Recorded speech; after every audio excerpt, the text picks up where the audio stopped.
Assalamualaikum warahmatullahi wabarakatuh. Saya Lingga Rizky Udayana dengan NIM 2310111022 ingin menjawab pertanyaan untuk UTS Manajemen Risiko. Pertanyaan yang pertama, jelaskan pengertian konflik dalam organisasi dan uraikan minimal 3 penyebab utama terjadi konflik di tempat kerja beserta contohnya.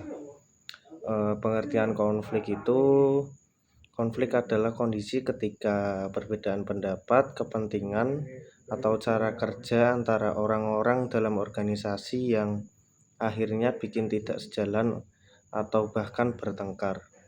Nah, penyebab konflik di tempat kerja itu yang pertama tujuan beda. Misal, satu tim mau hasil cepat, tim lain hasil yang sempurna. Nah, yang kedua salah paham atau komunikasi buruk.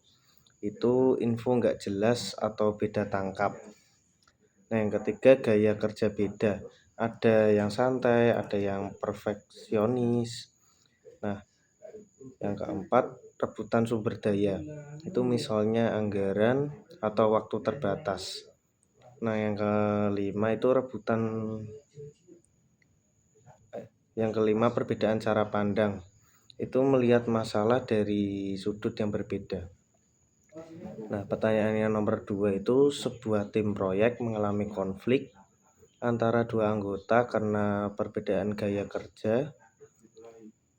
Satu anggota cenderung detail oriented, sementara yang lain lebih fokus pada kecepatan penyelesaian.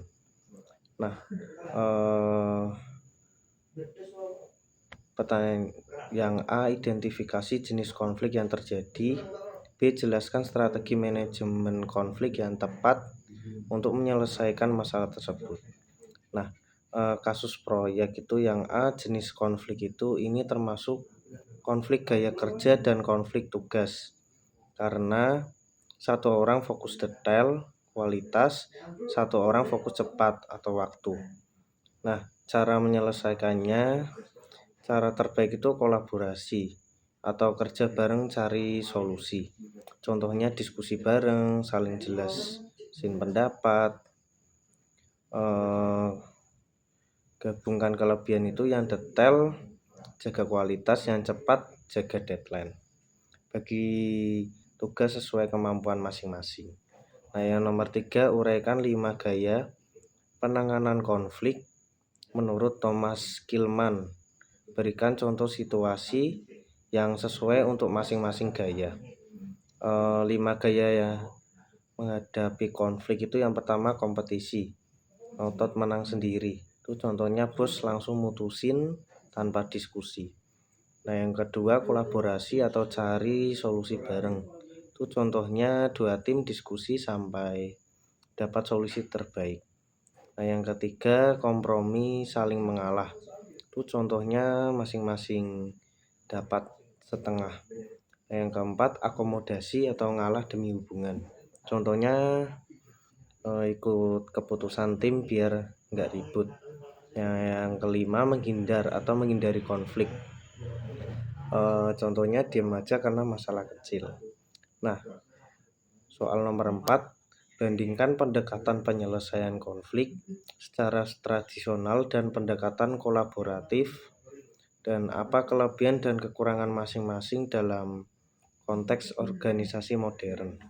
Nah, perbandingan cara lama versus modern. Kalau cara lama itu konflik dianggap jelek, harus dihindari. Kelebihannya suasana lebih tenang, kekurangan masalah dipendam, gak berkembang. Nah, kalau cara modern atau kolaboratif itu konflik itu wajar, bisa jadi hal positif. Nah, kelebihannya bisa munculin ide baru, atau kekurangan butuh waktu komunikasi bagus.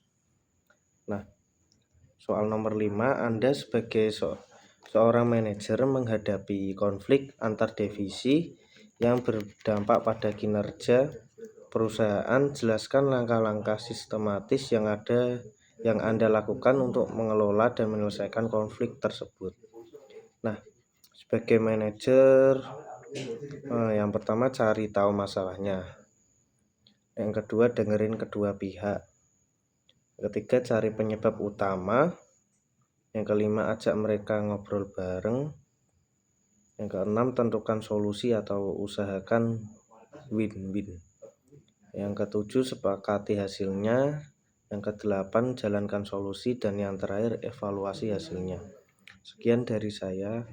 Wassalamualaikum warahmatullahi wabarakatuh.